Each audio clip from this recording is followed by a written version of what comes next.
नजरिया मिलल त खेल शुरू हो गई। दिलवा के मामला वायरल हो गई। तोहरा मुस्की पे जान फिदा हो गई। दिलवा के मामला वायरल हो गई।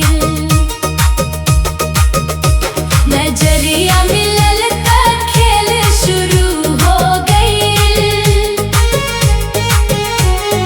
दिलवा के मामला वायरल हो गई। एक झलकिया में हाल खराब हो गई। दिलवा के मामला वायरल हो गई।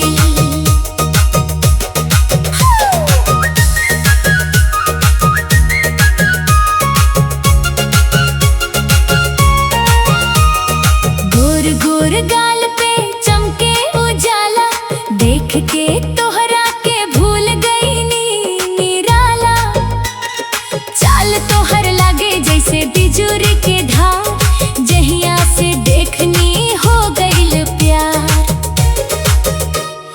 रूपवा तोहर कमाल हो गइल, रात भर सपना पे हाल हो गइल। तोहर पीछे मनवा दीवाना हो गई। दिलवा के मामला वायरल हो गई।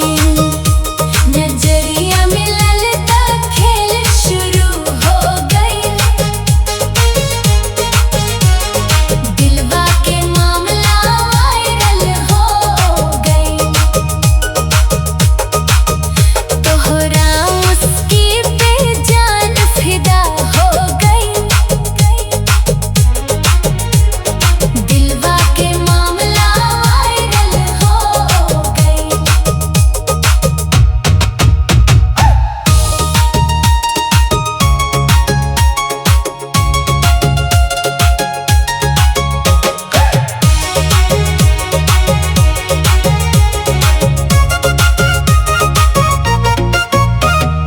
बाजार में निकसलू सज धज के रानी, रुक गइल देख के सब कर कहानी।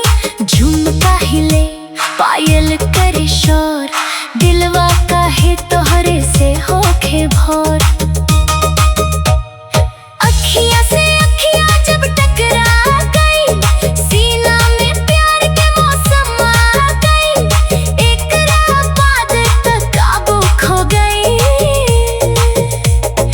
दिलवा के मामला वायरल हो गई। नजरिया मिलल त खेल शुरू हो गई। दिलवा के मामला वायरल हो गई। एक झलकिया में हाल खराब हो गई। दिलवा के मामला वायरल हो गई।